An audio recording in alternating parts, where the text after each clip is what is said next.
మాటలు మాట్లాడు, అబద్ధం మాటలు మనం మోసం మాటలు. ఎందుకంటే మనలో పరిశుద్ధాత్ముడు ఉన్నాడు కదా, ఆయన మాట్లాడినాడు. లేకపోతే అన్నీ వచ్చేస్తాయి, ప్రార్థన వచ్చేస్తాయి, పాటలు వచ్చేస్తాయి, బుద్ధులు వచ్చేస్తాయి, అబద్ధాలు వచ్చేస్తాయి, అన్నీ వచ్చాయి.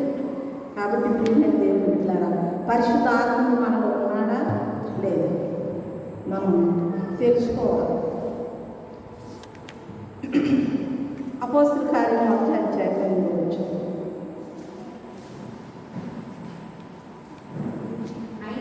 ఆయనను పరిశుద్ధాత్మ మీ మీదకి వచ్చినప్పుడు శక్తి నొందెదరు. మనకి దేవునిలో శక్తి పొందాలి అంటే పరిశుద్ధాత్మ మనలోకి రావాలి. మనం ప్రార్థన చేసుకోవాలి, ఉపవాసం ఉండాలి, కన్నీరు విడవాలి. అప్పుడు సాక్ష్యం చెప్పగలను 10 మందిలో. ఎందుకంటే మనకు ధైర్యం వచ్చేస్తుంది అనమాట. అయ్యి బాబు నేను అర్థాక ఇలా ఉంది అని ఎలా ఉంది అంటారు.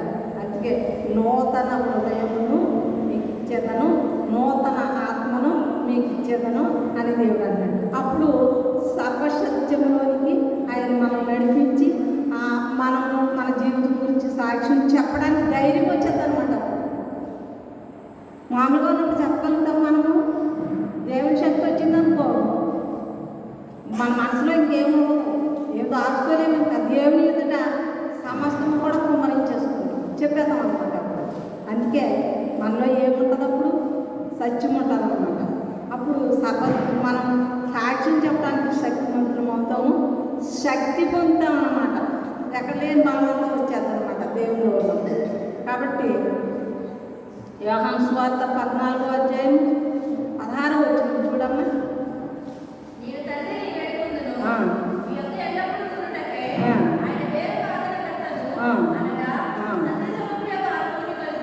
చూసారండి, ఎల్లప్పుడూ సదాకాలం మనతోటే ఉంటాడు ఆయన. వేరొక ఆదరణకర్త అంటే దేవుడే, పరిశుద్ధాత్మ. ఇప్పుడు యేసు ప్రభు వారు ఆరోహణం అయిపోయినప్పుడు ఈ మాటలు వారితో చెబుతున్నాడు. కాబట్టి ఇప్పుడు ఇంకా నేను మీతో ఉండను, ఆయన మనకు కనపడ్డా ఆయన. కాబట్టి వేరొక ఆదరణకర్తను మీకు పంపుతున్నాను. కాబట్టి మిమ్మల్ని ఆదరించడానికి ఆయన మొత్తం. ఇప్పుడు ఎవరు మనకు ఆదరణకర్త? పరిశుద్ధాత్మ గనక పరిశుద్ధాత్ముడు ఉన్నాడు ఆయన, దేవుడు సర్వశక్తిమంతుడు. యోహాను సువార్త 16:13 కొంచెం కాలమైన తరువాత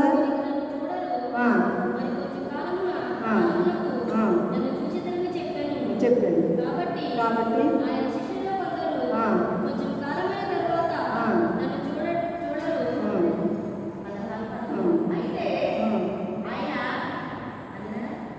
చూడండి, సంభవింపబోవు సంగతులు తెలియజేయటకు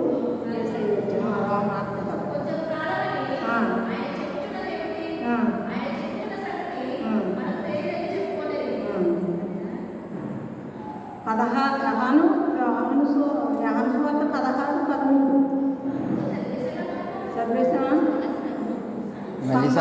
సంభవింపబోవు సంగతులు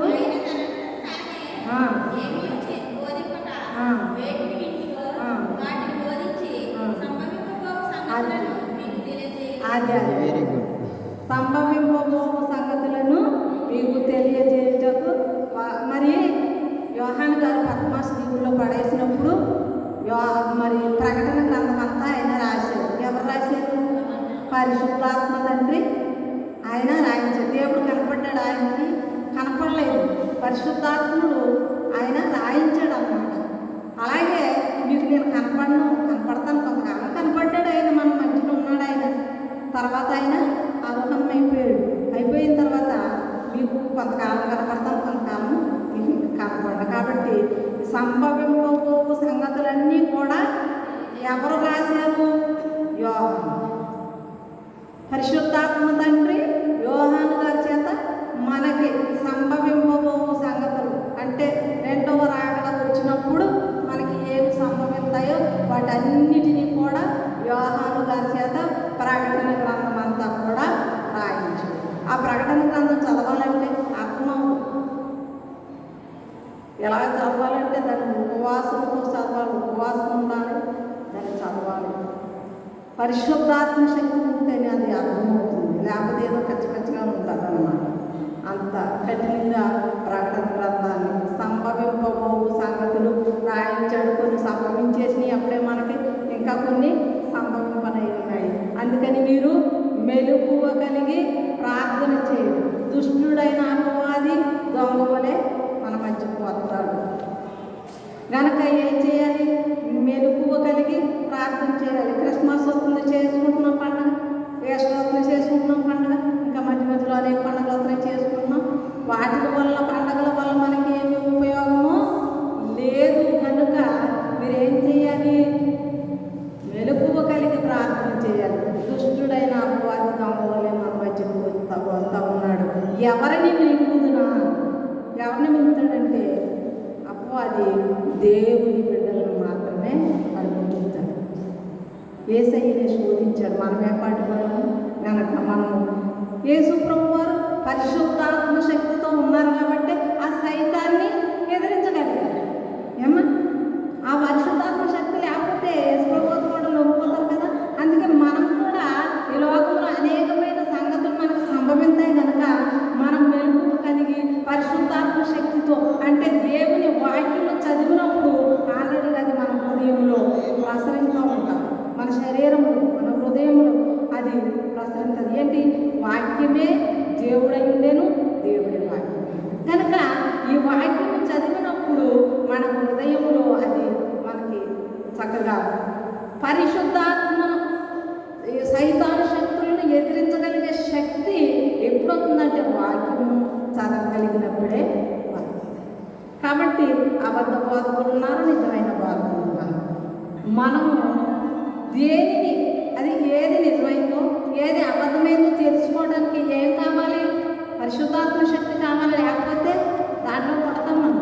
కాబట్టి పరిశుద్ధాత్మ శక్తి మనకు రావాలి అంటే దేవుని వాక్యాన్ని చదివి నిజమైన కావాలి ఏదో మనం తెలుసుకుంటానికి ప్రభు మనకి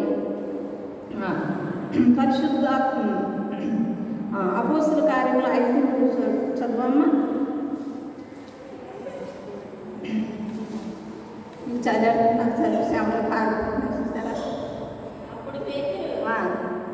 అపోస్తుల కార్యం 5వ అధ్యాయం 3వ వచనం.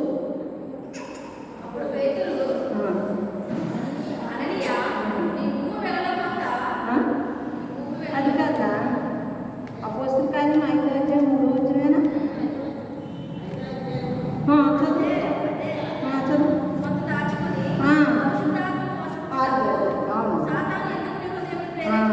చూసారండి, పరిశుద్ధాత్మను మోసపుచ్చకుడి.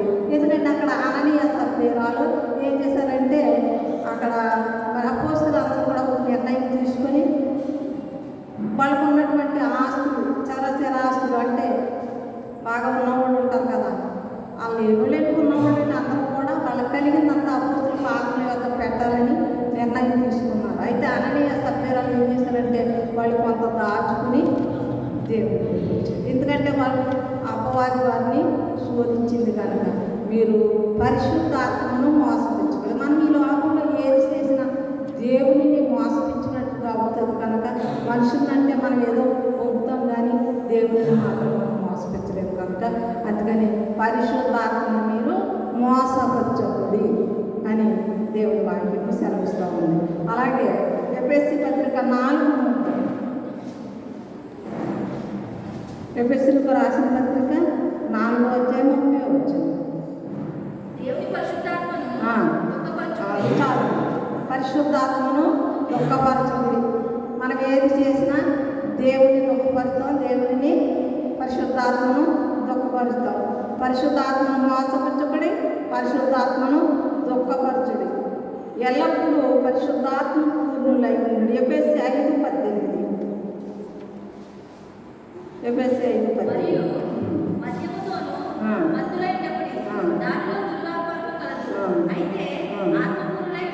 ఎల్లప్పుడూ కూడా మద్యం తాగితే దేవుని ఆత్మ మనలో ఉండదు.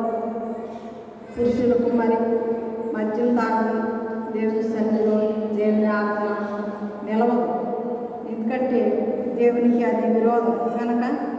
ఎందుకంటే మద్యముతో మత్తులై ఉన్నప్పుడు ఎల్లప్పుడూ పరిశుద్ధాత్మ పూర్ణులై ఉండి అని దేవుని వాక్యం సెలవిస్తుంది. కీర్తనలో 139 7వ వచనం.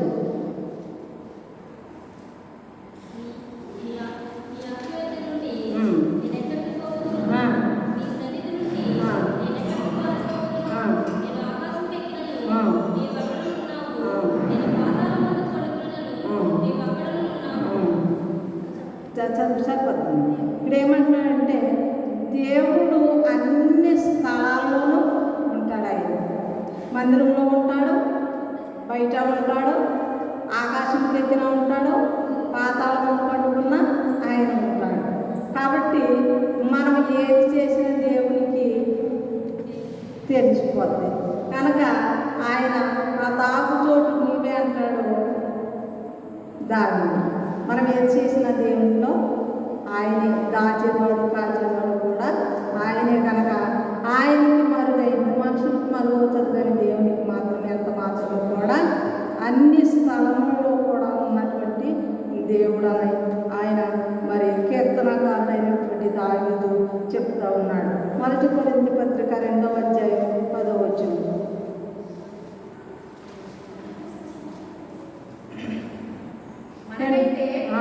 దేవుడు వాటిని తన ఆత్మ వలన బయలుపరిచి ఉన్నాడు. ఆత్మ అన్నిటికీ దేవుని మార్గములను కూడా పరిశోధించుచున్నాడు. ఒక మనుషుని సంగతులు అతనిలో ఉన్న మనుషులకే కానీ మనుషుల్లో మరెవరికి తెలియదు. అలాగే దేవుని సంగతులు దేవుని ఆత్మకే కానీ మరి ఎవరికి తెలియదు. సరే చాలు. ఇప్పుడు దేవుని సంగతులు దేవుని ఆత్మ కలిగినోడికే తెలుస్తాయి. ఇది అందరికీ బయలుపరిచే దేవుడు. మనం దేవుడు ఇప్పుడు చూడండి, మనం లేఖ భాగాలకు యేసుప్రభువుతో చదువుకుంటాం కదా. మరియమ్మ ఎలిజబెత్ ఇద్దరు ఒకేసారి గర్భం ధరించారు. గర్భం ధరించినప్పుడు ఆమెలో ఉన్నటువంటి గర్భం పరిశుద్ధాత్మ ద్వారా దేవుడు అనుగ్రహించాడు. ఈమెలో కూడా పరిశుద్ధాత్మ తండ్రి అనుగ్రహించాడు. ఈ ఇద్దరు కలిసి ఎదురుబదైనప్పుడు గర్భములో శిశువులు గంతులు వేశారు. ఎందుకు?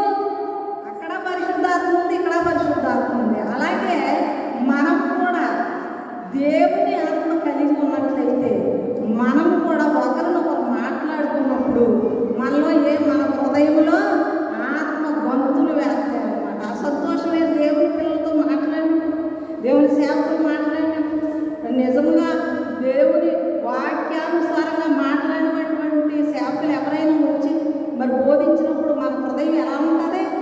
పరిశుద్ధాత్మతో గొంతులు వేస్తాం. కాబట్టి మనం ఎల్లప్పుడూ కూడా ఏమి కలిగి ఉండాలి?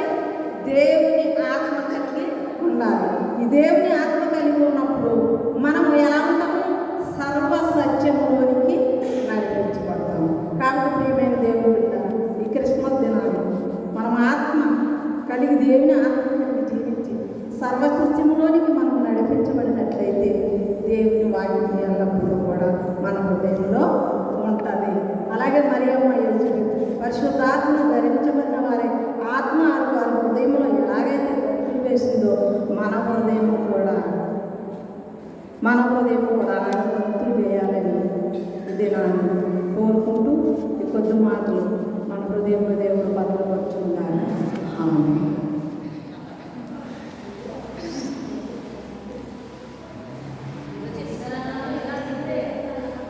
అమ్మ ఉండండి చిన్న మాట, చిన్న సాక్ష్యం ఎలాగంటే ఈరోజు మా చెల్లి చిన్నదాంత కంటే చిన్నది కత్తరికి వెళ్తుంది.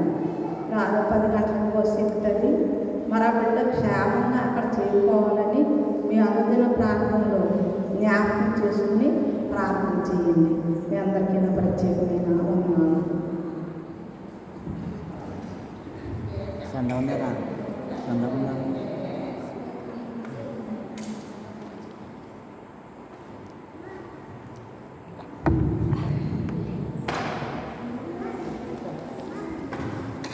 శ్రీమన్ సహోదరులారా, అప్పుడు చూద్దాం.